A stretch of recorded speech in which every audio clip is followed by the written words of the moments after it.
이 화면을 보니까 우리 담임 목사님께서 서 계실 때는 안 그랬는데 확대해 놓은 거 아니죠? 마치 확대한 것 같은 줌 하시면 안 됩니다. 너무 크게 나오면 집에서 보시는 분들 놀랄 수 있어가지고.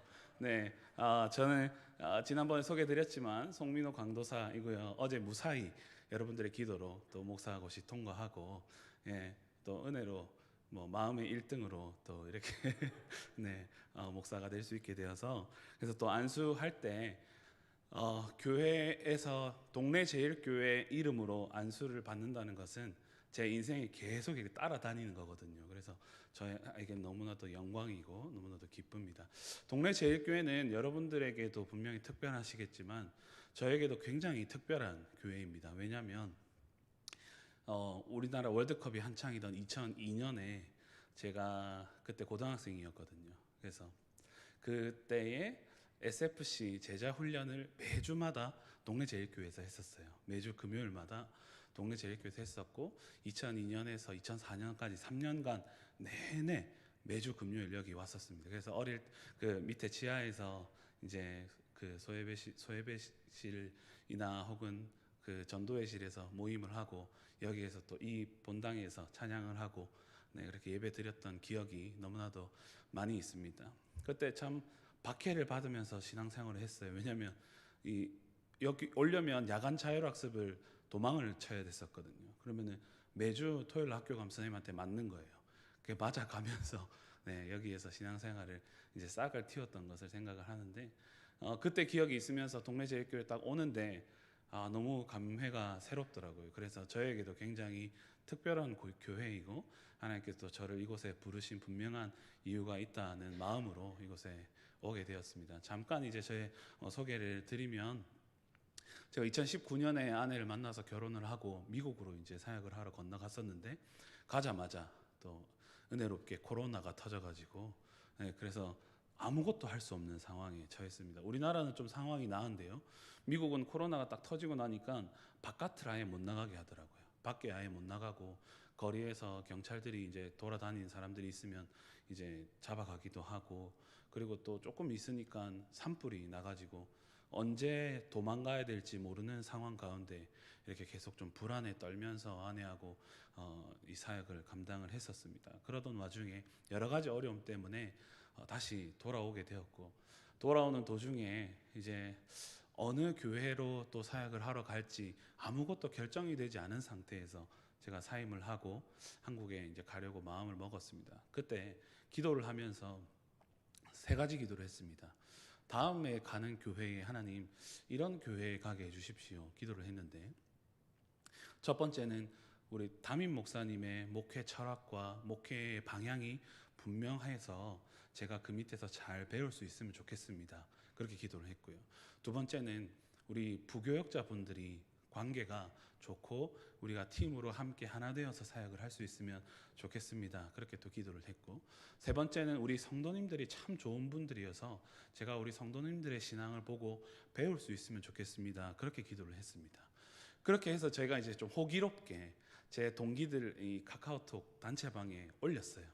그러니까 다들 뭐라고 하냐면 너무 높은 기준 아닙니까? 그러는 거예요. 제가 생각할 때 너무 당연한 건데 너무 높은 기준이 아닙니까? 이렇게 하는 와중에 누가 연락이 오셨냐면 정호성 목사님 연락이 오신 거예요. 정호성 목사님이 그 세 가지가 다 충족한다 우리 교회가, 그렇게 말씀을 하신 거죠. 그래서 제가 홈페이지 들어가 보니까 우리 담임 목사님이 소개가 딱 있는데, 거기에서 그 목사님의 소개를 보고 정말 목사님의 목회 철학이 뚜렷하구나, 배울 수 있겠다, 정말 잘 배울 수 있겠다, 이렇게 마음이 먹어졌고, 그다음에 우리 정 목사님을 이제 제가 좀 이렇게 알고 지내면서 우리 정 목사님과 같이 사역을 하면 정말 기쁨으로 그리고 신나게 사역해 볼 수 있겠다, 그런 마음이 들었고, 또 우리 성도님들에 대한 제가 잘 모르잖아요. 하지만 동네 제일교회를 거쳐간 사역자들 중에서 제 동기들이나 또 제 아는 친구들이 동네 제일교회 너무 좋다고 칭찬을 막, 제가 물어볼 때마다 칭찬을 하는 거예요. 빈말이 아니라. 그래서 어떻게 하나님께서 나를 이곳으로 인도하시나, 그런 기대함을 가지고 제가 이제 우리 담임 목사님께 전화를 드리고, 목사님 제가 여기서 사역을 하면서 좀 배워도 되겠습니까? 교회를 섬겨도 되겠습니까? 했는데 또 목사님과 당회가 결정하셔서 이렇게 올 수 있게 돼서 너무나도 기쁘고 너무나도 큰 영광입니다. 그래서 함께 또 여러분들을 섬기면서 사역의 자리로 나아갈 때 많이 좀 기도해 주시고, 그리고 또 저도 더 많이 배우고 여러분들 위해서 많이 기도하며 사역하도록 하겠습니다. 그래서 오늘 여러분들과 처음으로 말씀을 나누게 되어서 너무나도 감사하고 영광입니다. 그래서 오늘은 부르심이라는 제목으로 이 시간에 여러분과 함께 은혜를 나누기를 소망합니다. 여러분들은 여러분들의 이름을 누군가가 불러줄 때가 있습니까? 저는 어릴 때는 이름을 불러주는 경우가 굉장히 많은 것 같았는데, 나이가 조금씩 들어가면서 이름이 불리기보다는 어떤 직책이나 아니면 역할로서 불림을 당할 때가 많았던 것 같습니다. 제가 어릴 때만 해도 휴대폰이 없었기 때문에 친구들이 집 앞에 와서 민호야 놀러 가자 이렇게 할 때가 많았거든요. 그런데 지금은 그 누구도 저에게 편하게 이렇게 민호야 하는 친구들이 아니면 선배들이 그렇게 많지 않습니다. 이제는 송강도사님, 뭐 도사님, 아니면 이제 곧 목사님이 된 목사님, 아니면 저희 아내에게는 여보라고 불리고, 어디 밖에 나가면 이제는 제가 아저씨 소리를 듣더라고요. 그래서 사실은 누군가가 이름을 불러준다는 것은 여러 가지로 특별함이 있습니다. 때로는 기분이 좋기도 하고, 때로는 뭔가 잘못했을 때 내 이름을 부르면 기분이 나쁘진 않지만 긴장이 되기도 합니다. 그런데 재밌는 사실은요, 우리 하나님과 그리고 예수님께서도 이름 부르기를 굉장히 좋아하셨던 것 같습니다. 왜냐하면 이삭을 제물로 바칠 때도 하나님께서 아브라함을 부르실 때 아브라함아 아브라함아, 내 아들에게 독자까지도 아끼지 않는 그 독자 손대지 말라 부르셨죠. 그리고 성전에서 잠을 청하려고 하는 사무엘을 부를 때에도 사무엘아 사무엘아 이름을 부르셨습니다. 그리고 야곱의 이름도 이스라엘로 바꾸시면서 불러주셨죠. 예수님도 그러셨습니다. 죽은 나사로를 부를 때 나사로야 일어나라, 나사로야 나오라 부르셨고, 뽕나무 위에 있는 삭개오를 향하여서도 삭개오야 내려와라 이렇게 부르셨습니다. 이렇게 늘 이름을 부르면서 다가오셨던 예수님께서 오늘 본문에서도 이제 한 사람을 부르고 있습니다. 근데 오늘 본문에서는 단지 이름을 부르는 것으로 그치지 않습니다. 오늘 본문에서 예수님께서는 베드로를 부르고 계신데요, 이 베드로의 단지 이름을 부르는 것이 아니라 그의 모든 삶의 부분과 전반적인 모든 상황을 아시는 분께서 지금 베드로를 부르고 계신다는 것입니다. 어제 제가 목사고시를 은혜 가운데 마치고 저를 어릴 때부터 6살, 5살 때부터 알고 지내던 선생님께 제 전화를 드렸습니다. 선생님, 제가 오늘 목사고시를 잘 마치고 4월에 안수를 받습니다. 그랬더니 선생님께서 본인이 더 감격스럽다고 하시면서 이제는 송 목사님이라고 불러야겠네 하시더라고요. 저의 어린 시절의 모습을 모두 알고 있는 선생님께서 제자인 저를 송 목사님 이렇게 부르는 것은, 저를 잘 모르는 사람이 그냥 목사 강도사인 저를 향해서 그냥 강도사님 하고 부르는 것은 느낌이 굉장히 다릅니다. 제자인 저를 향해서 목사님 하는 그 느낌은 저의 과거를 모두 아시는 분께서 저의 과거까지도 모두 감싸 안으시고 사랑하시고 그 마음으로 저를 부르시지 않습니까?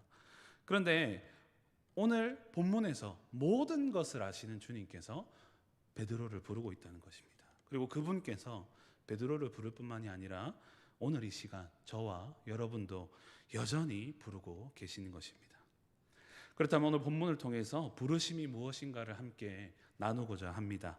특별히 육하원칙에 의거해서 제가 말씀을 준비했는데요, 육하원칙이란 우리가 잘 알듯이 언제 어디서 어떻게 무엇을 누가 왜 이렇게 6가지로 살펴보는 것을 의미하는데요, 첫 번째로 언제 우리를 부르시는가 함께 말씀을 나눌 텐데, 오늘 본문 1절과 2절을 함께 보겠습니다. 제가 한번 읽어드릴게요. 무리가 몰려와서 하나님의 말씀을 들을새 예수는 게네사렛 호숫가에 서서 호숫가에 배 2척이 있는 것을 보시니 어부들은 배에서 나와서 그물을 씻는지라. 아멘. 베드로가 뭘 하고 있었습니까? 그물을 씻고 있었습니다. 여러분, 그물을 씻는다는 것은 좀 특별한 의미입니다. 왜냐하면 밤새 고기잡이를 하고 일을 마무리한 상황을 뜻하는 것입니다.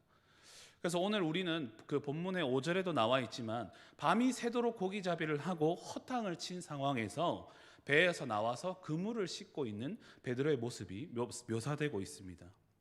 이 자리에 계신 여러분들 중에서 혹시 그물로 고기잡이를 해보신 분이 있는지 모르겠지만, 제가 몇 년 전 여름에 전라남도에 있는 어느 섬에 우리 중고등부 친구들을 데리고 국내 단기 선교를 간 적이 있습니다. 하루 일정을 시작하기 위해서 아침에 숙소에 나오는데 숙소 바로 앞에 이제 컨테이너 같은 작은 게 그 건물에서 어부 한 분이 섬이다 보니 그물을 씻고 계시는 겁니다. 그래서 노래를 이제 혼자 트로트 같은 노래를 흥얼흥얼 부르면서 이렇게 뭐 이제 그물을 씻고 계시는 거예요. 그래서 지나가면서 그분께 목례를 하고 하루 일정을 소화하러 갔습니다. 근데 저녁 무렵이 돼서 이제 들어올 때가 됐는데 그분이 그 자리에서 똑같은 모습으로 똑같은 노래를 흥얼거리면서 하고 계시더라고요. 그래서 제가 어르신이 몇 시간째 하고 계십니까? 물어보니 거의 뭐 한 8시간, 9시간째 그물을 씻고 계시더라고요. 이제 그물을 씻는 것이 그만큼 힘이 드는 일이다라는 것을 저는 그때 처음 알았습니다. 그렇다면 여러분, 베드로의 심정을 한번 우리가 살펴보겠습니다. 취미로 낚시를 하는 사람과 그리고 이것을 업으로 삼는 사람이 그날 허탕을 치고 그물을 씻을 때의 마음과 감정이 어떻겠습니까? 베드로는 밤새 고기잡이를 했는데 실패를 하고 좌절 가운데 있었습니다. 몇십 년 어부 자신의 그 경력으로는, 자신의 힘으로는 아무것도 할 수 없구나, 아무것도 내가 잡은 것이 없구나, 이렇게 절망을 하고 있었습니다. 그런데 여러분, 오늘 어떨 때에 예수님께서 부르셨는가? 베드로가 기쁨과 환희 속에 묻혀 있을 때 부르신 것이 아니라 절망과 좌절 속에 묻혀 있을 때 예수님께서 부르셨던 사실입니다. 여러분, 놀라운 사실이 하나 있는데요. 3절을 함께 보시면 예수께서 한 배에 오르시니 그 배는 시몬의 배라 육지에서 조금 떼기를 청하고 앉으사 배에서 무리를 가르치시더니, 여러분들 3절에 방금 읽은 본문을 보시면 예수님께서 배를 떼신 이유가 뭐냐면 무리를 가르치기 위해서였습니다. 베드로에게 배를 좀 떼라, 우리가 고기를 잡으러 가자라고 말하지 않고요, 그냥 그 모여있는 무리들을, 이제 그때는 마이크 시설이 없으니까 좀 육지에서 떼면 다 듣고 들리니 그렇게 해서 사람들을 가르치시려고 했던 거죠. 그런데 놀라운 것은 베드로가 이때에 늘 그랬듯 습관처럼 그물을 이미 다 씻었음에도 불구하고 다시 배에 실었던 것 같습니다. 그물을 배에 실었다는 것 성경에 기록되어 있지는 않지만 그물을 던지라고 했을 때 그물에 고기가 걸렸지 않습니까? 그걸 보면 베드로는 예수님께서 배를 떼기를 청하실 때에 늘 습관적으로 그물을 배에 실었던 것 같습니다. 아마 고기를 잡으러 가지 않을까라는 생각보다는 단지 늘 하던 대로, 습관대로 그렇게 실었던 것 같습니다. 여기에서 한 가지 짚고 넘어가고 싶은 것은 우리의 삶에 있어서도, 우리의 신앙 생활에 있어서도 습관이 매우 중요하다는 사실입니다. 제가 지금 중고등부를 담당하고 있으니 우리 중고등부 친구들을 좀 대변해서 말씀을 드리자면, 청소년들이 보면 예배 시간에 도통 집중 못하는 것 같고 떠들고 그리고 장난치고 그럴 때가 많습니다. 그런 친구들 보면서 어른들은 아이고 저것들 습관적으로 저렇게 예배 와서 어쩔란가, 이런 좀 이렇게 푸념을 하시기도 하고, 때로는 막 이렇게 불러가지고 너희 예배 똑바로 안 드릴래, 이렇게 나무랄 때도 있습니다. 근데 그런 친구들을 향해서 너무 나무라지 않았으면 좋겠습니다. 왜냐하면 그들도 습관적으로 교회에 나오다가 베드로가 그랬던 것처럼 언제 어떻게 예수님께서 부르셔서 그들의 삶이 예수님께 붙들린 바 될지 모르기 때문입니다. 그래서 우리는 다음 세대를 축복하는 그런 교회가 되었으면 좋겠습니다. 그래서 다시 본문으로 돌아가 보면 그렇게 베드로가 배에 습관적으로 그물을 실었는데 예수님께서는 그 절망과 좌절 속으로 베드로를 다시 초청하신 것이죠. 그래서 베드로가 공들여서 실력을 쌓아왔고, 당시에는 배가 두 척이 있었던 걸 보니 꽤 잘 나가는 어부였습니다. 하지만 그날은 아무것도 잡을 수 없었던 거죠. 자신의 능력과 자신의 경력과 자신의 경험과 자신의 힘이 아무런 것을 하지 못했던 상황입니다. 그런 베드로에게 오늘 예수님께서 찾아오셨다는 것을 우리가 기억해야 됩니다. 그래서 여러분, 본문을 통해서 주님이 과연 우리를 언제 찾아오시고 우리를 언제 부르시는가는 명확한 대답을 찾을 수 있습니다. 그것은 무엇이냐면 주님은 우리의 힘으로 무언가를 할 수 있을 것 같은 때에는 우리를 부르시거나 찾아오시지 않는 것 같습니다. 그때는 그냥 우리를 지켜보십니다. 하지만 우리가 아무것도 할 수 없을 때, 우리 힘으로는 아무것도 할 수 없음을 뼈저리게 느끼고 있을 때, 그 순간에 주님께서 우리를 찾아오시는 것입니다. 철저하고 처절하게 내가 혼자가 된 것 같을 때, 더 이상 내 힘으로 주님 아무것도 할 수 없습니다, 눈물을 흘리면서 주님 앞에 무릎 꿇고 엎드릴 때에, 그때 우리를 찾아오시는 것입니다. 완악한 죄인인 우리가 그제서야 우리의 것을 다 내려놓을 때, 그제서야 주님의 음성이 들리고 그때 주님이 우리를 부르시는 것을, 그 부르심에 응답할 수 있는 것입니다. 저 또한 제 삶에서 가장 힘들고 고민이 많고 좌절이 많았던, 절망이 가득한 시기는 청소년기였습니다.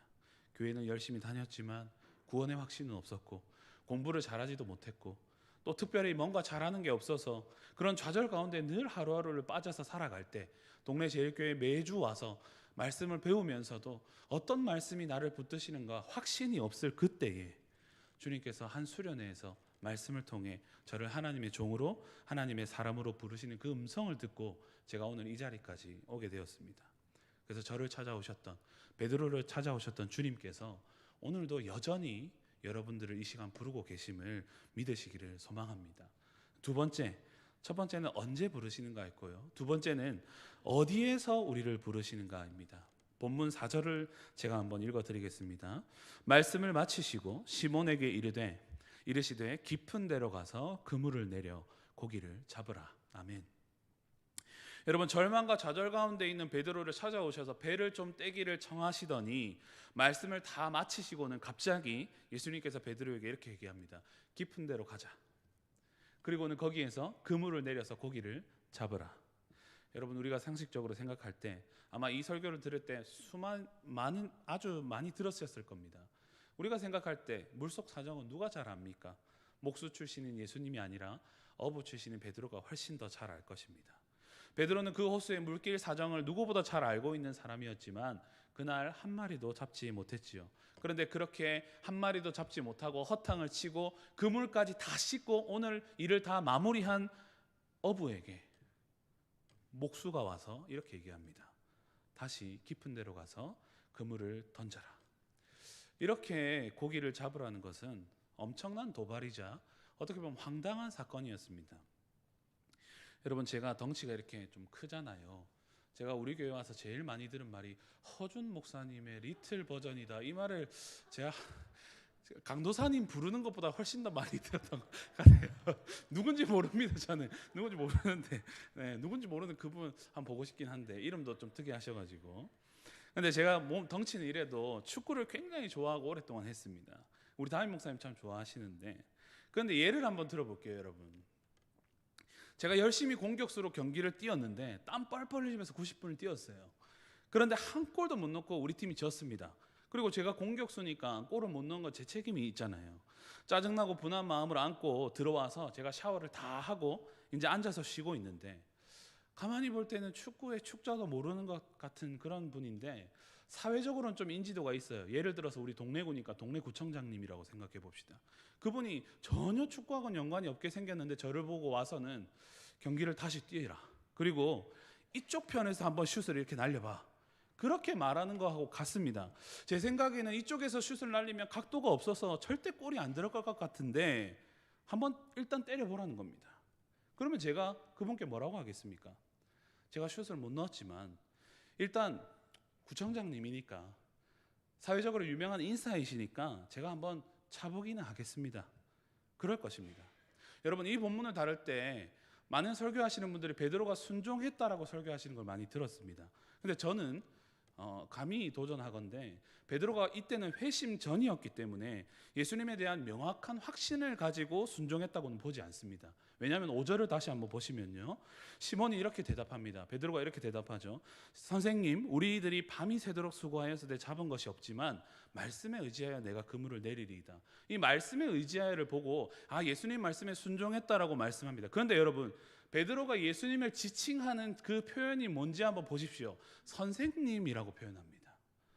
나중에 베드로가 이제 예수님을 주님이라고 고백하는 8절에 보시면 주여 나를 떠나소서 이렇게 표현하거든요. 근데 이때까지는 내 주인이 되신 주님으로 표현하는 것이 아니라 그냥 어디서 많이 들었던 유명한 그런 사람으로 표현을 하고 있습니다. 그러니까 베드로가 사실은 그 예수님의 어떤 그 구원의 감격에 기뻐서 순종한 것이 아니라 그냥 사람들을 몰고 다니는 유명 인사니 한번 그 말은 들어는 보겠습니다 라고 한 뉘앙스가 더 가깝다는 것입니다.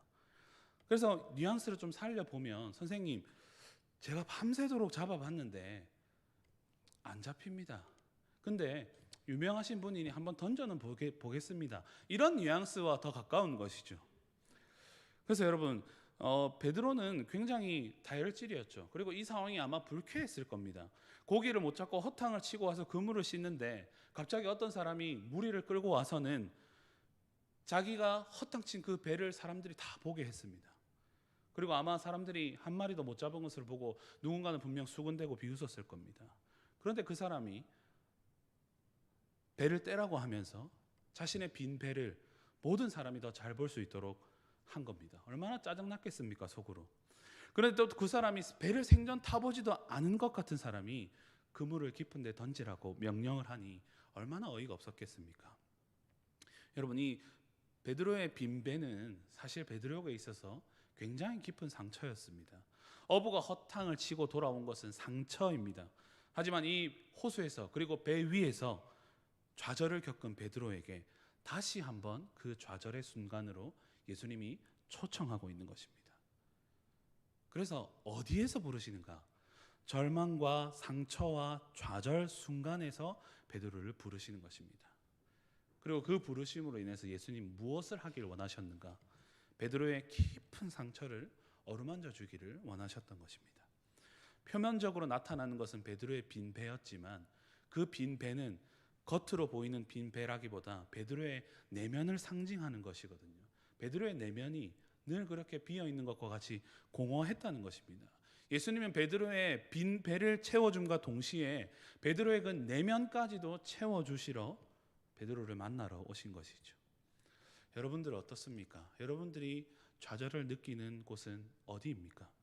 학교입니까? 혹은 직장입니까? 아니면 여러분들의 가정입니까?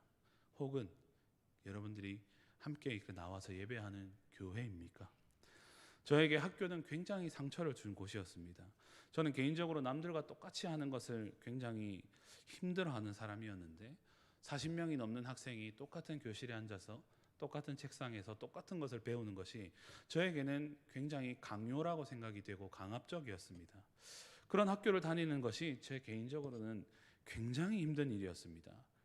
그래서 사실 중고등학교 시절을 돌아보면 선생님들의 강압적인 교육 방식 그리고 막 맞기도 했고요.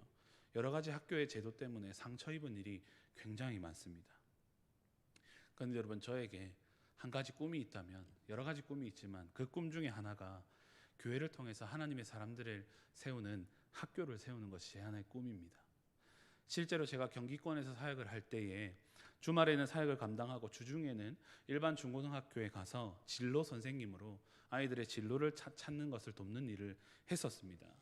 상처로 가득했던 그 학교로 하나님께서 저를 다시 그 상처와 절망과 좌절의 순간으로 부르시더라고요. 그래서 그 부르심의 순간에 하나님께서 저를 쓰시는 것을 보았습니다. 교회도 너무 좋았지만 제가 여기 중부산노회 부곡중앙교회 출신이거든요. 때로는 너무 저에게 큰 상처였습니다. 모태신앙이기도 했고 몇 대째 신앙의 집안이었고 권사님의 아들이었고 신앙생활 잘하는 것 같아 보였고 또 찬양 인도도 하고 여러 가지 리더를 하면서 그런 이미지였기 때문에 교회에서도 늘 저는 괜찮고 씩씩한 모습이어야 됐습니다. 그런데 때로는 교회 오는 것이 너무 스트레스이고 부담이기도 했고요. 교회 다니는 거 싫다고 아버지께 한번 얘기했다가는 호되게 혼난 적이 있어가지고 그 말은 못하고 혼자 상처를 교회를 통해서 받은 상처들을 혼자 삼키면서 울면서 버텨내야 했습니다. 그런데 참 놀랍죠. 지금 제가 그 상처의 중심에서 말씀을 전하고 있습니다. 또 가정에서도 마찬가지였습니다. 제가 외동아들인데요. 저희 아버님께서는 제가 어릴 때부터 늘 해외에 계셨습니다. 지금도 해외에서 일을 하고 계시는데 어머니하고 저하고 둘만 지내면서 여러 가지 어려움들이 있었습니다. 아들로서 효도는 못할 망정 불효를 할 때가 더 많았지요. 하지만 말씀으로 어머니와 저의 관계가 회복되고 지금도 세 가족이 떨어져 지내고 있지만 하나님의 은혜가 저희 가정을 지켜주시고 계십니다. 그리고 2년 전에는 또 아내를 만나면서 또 새로운 가정으로 하나님께 저를 부르셨죠. 주님께서 여러분들을 부르실 때에 분명히 좋은 상황과 환경 가운데서도 부르실 때가 있을 것입니다. 하지만 우리의 상처 가운데 우리가 철저히 주님만을 바라볼 수밖에 없는 그 상황 속에서 주님이 우리를 부르신다는 것입니다. 여러분, 혹 지금 상처와 좌절 가운데 있는 분이 계십니까? 하던 일이 조금 될 것 같았는데, 경기가 안 좋아서 힘들었는데, 그 가운데서 또 엎친 데 덮친 격으로 코로나가 발생을 해서 빈 배와 같은 상황에 처해 계십니까? 근데 여러분, 놀랍게도 그 자리가 주님께서 우리를 부르시기 가장 좋은 자리임을 깨달으시기를 소망합니다. 다음 세 번째는요, 주님이 우리를 어떻게 부르시는가입니다.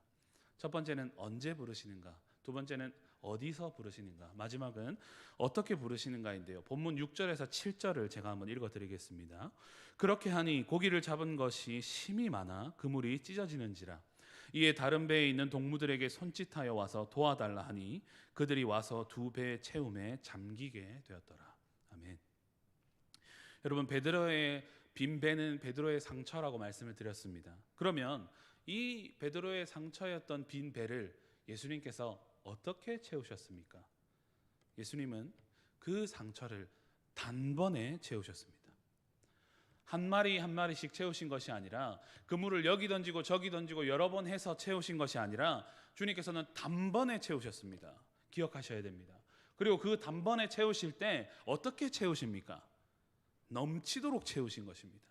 적당히 그냥 베드로가 먹고 살 만큼 채우신 것이 아니라 차고 넘치도록 채우셨습니다. 여러분, 이것이 무엇을 말씀하고 있는 것입니까? 주님께서 우리를 부르실 때, 우리에게 주님께서 은혜를 부어주실 때 그냥 차근차근 부어주시는 것이 아니라 우리에게 단번에 부어주시는데, 그 은혜가 한 번 부어주실 때 넘치도록 부어진다는 것입니다. 여러분, 이걸 우리 반드시 기억해야 됩니다. 주님이 우리를 부르실 때 물론 이성적으로 이렇게 오랜 시간 동안 알아가면서 부르실 때도 있지만, 오늘 성경이 말씀하고 그리고 제가 경험한 바, 들은 바로는 예수님이 우리를 단번에 부르시는 그 체험 가운데 있게 한다는 것이죠. 여러분, 한순간에 우리가 전혀 예상치 못했을 때 주님께서 우리를 부르시고 우리는 그 부르심에 응답하게 되면 그 너무나도 놀라운 은혜의 강렬함에 우리는 휩싸이게 됩니다. 아마 여기 앉아 계신 우리 성도님들께서도 그런 경험들이 한 번씩 있으실 텐데요. 우리 모두 한번 기억해 봅시다. 하나님을 처음 경험한 그 순간, 그 감격과 기쁨의 순간을 떠올려 보시기 바랍니다. 저에게 동네 제일교회가 소중한 이유는요, 제가 동네 제일교회를 통하여서 매주마다 빠짐없이 매주마다 그렇게 말씀을 배우는 그 과정 속에서 하나님께 저를 불러주셨습니다. 그 감격이 너무나도 기뻐서 그냥 매주 야간 자율학습을 도망 나오면은 선생님한테 그 다음날 정말 이 피 떡이 되도록 맞는데도 너무 기뻐서 말씀을 배우러 오는 것이 너무 기뻐서 매주 금요일에 이렇게 나와왔었습니다. 여러분, 주님께서 우리에게 은혜를 베풀어 주실 때는 우리가 정말 아무것도 눈에 들어오지 않지 않습니까? 그 가운데 우리가 어찌할 바를 모르고 은혜의 감격에 젖었던 때가 여러분들 분명히 있으셨을 겁니다. 오늘의 베드로도 자신의 상처와 좌절 가운데 주님이 찾아오셨는데 넘쳐 흐르는 만선의 은혜를 경험한 것입니다. 여러분, 놀라운 것은요, 사람들은 그 은혜를 경험하고 나면 자연스럽게 그 은혜 앞에 엎드리게 되더라고요. 우리 각자 처음 예수님의 은혜를 경험했던 그때를 생각해 보면, 우리 그 은혜를 경험했을 때 주님 앞에 엎드려서 주님, 그렇습니다, 제가 주님의 말씀을 따라 이제 살겠습니다, 그렇게 고백했지 않습니까? 여러분, 그 반응이 오늘 본문에도 나와 있습니다. 베드로의 모습도 동일했습니다. 8절을 보시면 이렇게 되어 있습니다. 시몬 베드로가 이를 보고 예수의 무릎 아래에 엎드려 이르되 주여 나를 떠나소서 나는 죄인이로소이다 하니. 아멘. 여러분, 베드로가 고기를 못 잡았을 때 어떤 생각을 했겠습니까? 이성적으로 그냥 생각을 해봅시다. 베드로가 고기를 한 마리도 잡지 못했을 때 이런 생각들을 했을 겁니다. 아니, 문제가 뭐지? 오늘 왜 한 마리도 안 잡혔지? 떡밥이 부족했나? 물기를 잘못 탔나? 아니면 날씨가 안 좋았나? 등등 이런 문제들을 고민했을 겁니다. 베드로가 사로잡혀 있었던 문제는요, 삶의 문제였습니다. 쉽게 말하면 먹고 사는 문제에만 계속 사로잡혀 있었던 것이죠. 그런데 예수님께서 어느 날 호련히 나타나셔서 베드로가 먹고 사는 그 문제를 단번에 해결해 주셨습니다. 여러분, 그렇게 만선을 경험했잖아요. 만선을 자신이 문제로 삼고 있던 것이 단번에 해결이 되었습니다. 그러면 여러분들 한번 생각해 보십시오. 누군가가 만선을 경험하고 나면, 문제가 해결이 단번에 딱 되고 나면 어떤 반응을 보일까요? 제가 생각할 때는 두 가지 반응일 것 같습니다. 하나는 어떤 반응이냐면, 갑자기 이 사람 보겠죠. 제 문제를 해결한 사람을.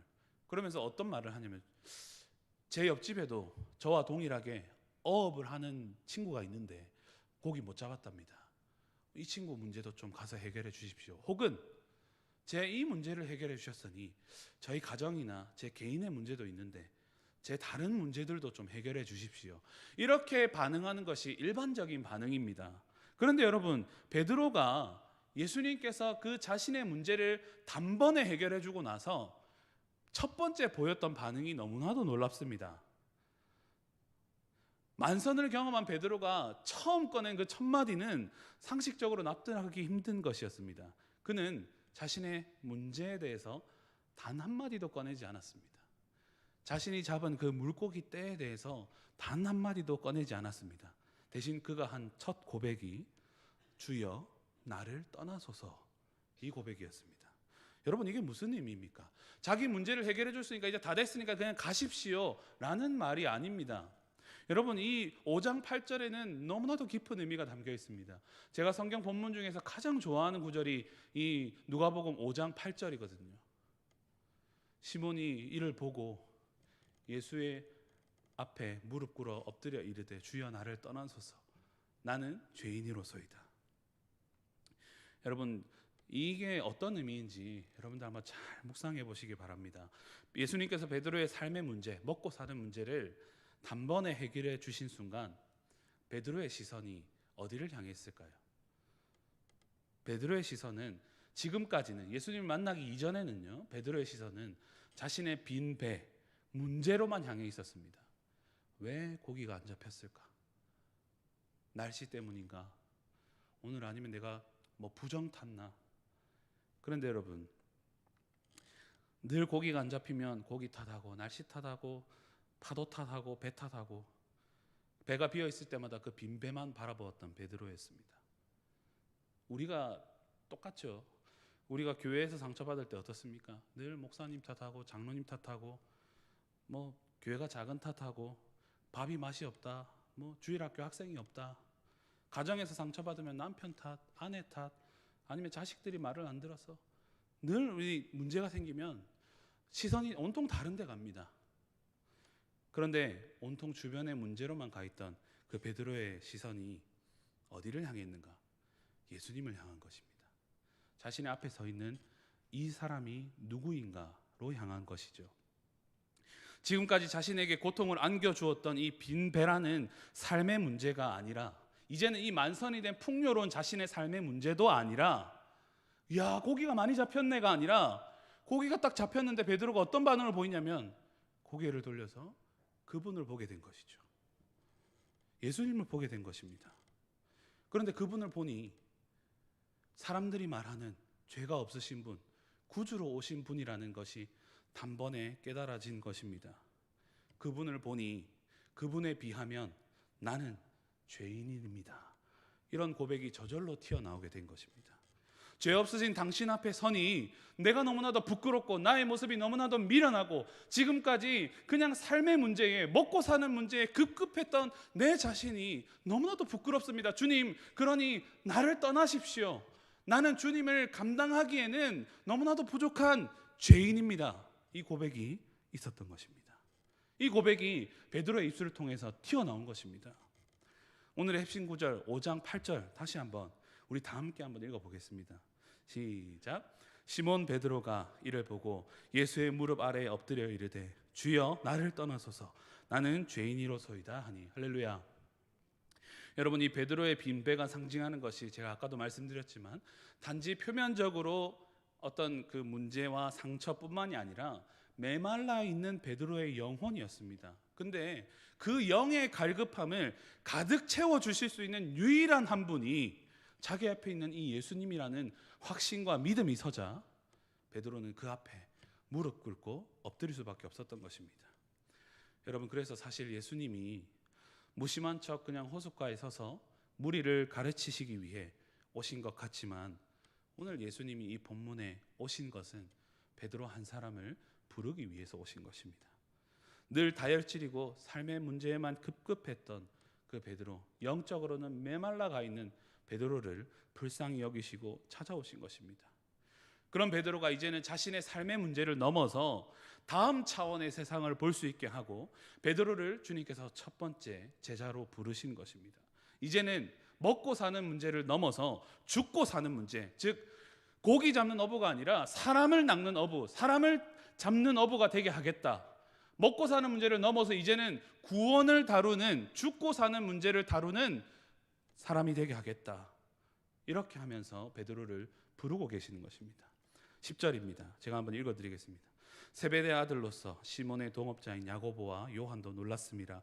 예수께서 시몬에게 이르시되 무서워하지 말라. 이제 후로는 네가 무엇을 취한다? 사람을 취하리라.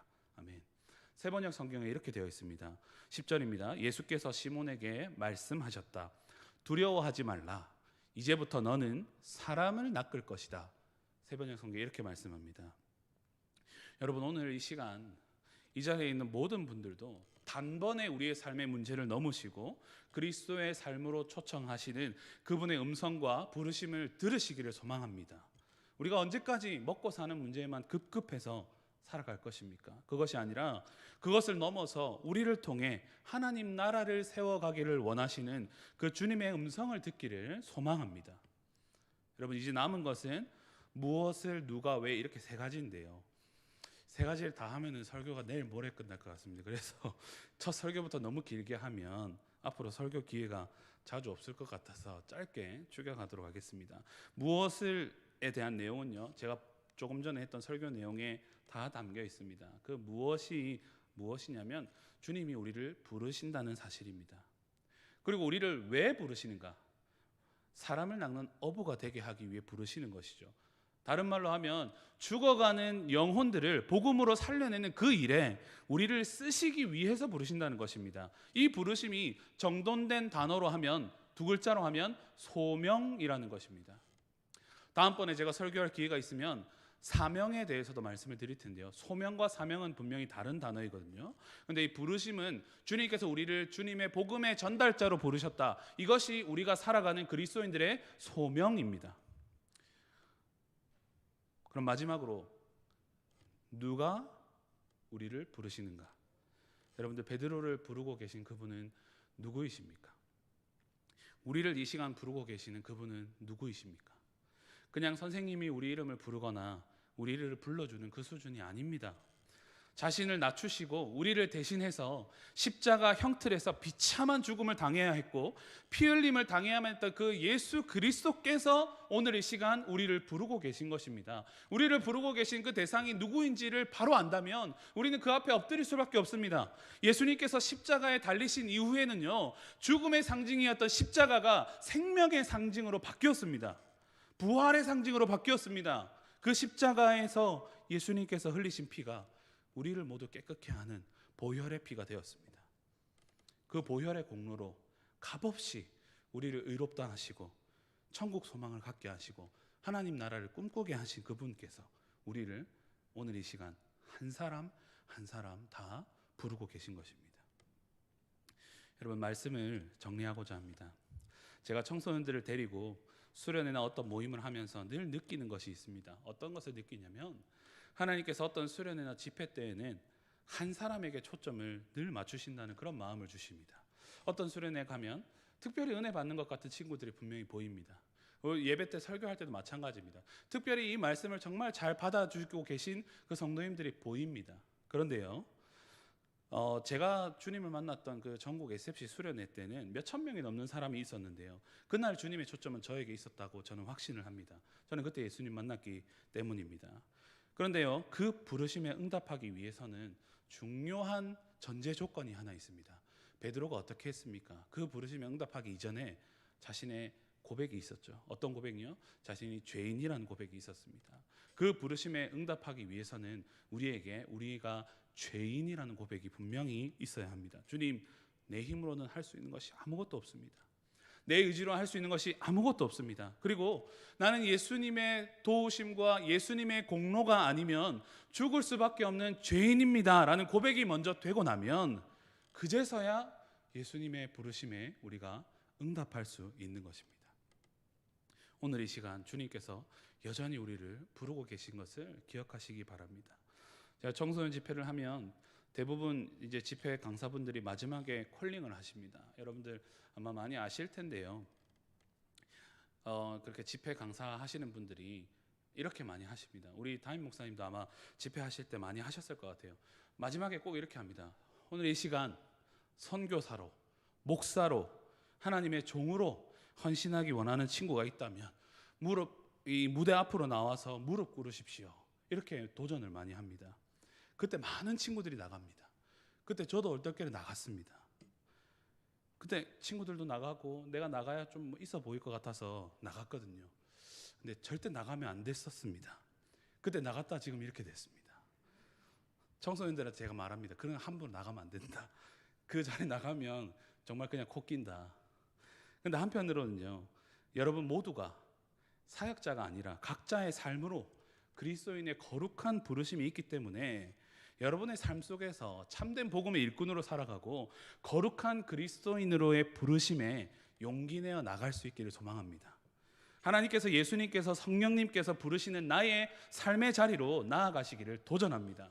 그 부르심 앞에 나의 연약함을, 나의 죄인됨을 고백하며 엎드리고 나아가기를 기원합니다. 제가 좀 전에 절대 나가지 않았으면 하는 마음이 있다고 말씀드렸던 것은 사역자나 선교사가 되는 자리로 나아갈 때 정말 신중하게 그 부르심에 응답해야 되는 그런 말씀이었고요. 여러분들 각자의 주어진 그 삶의 자리에 분명한 부르심이 있을 것입니다.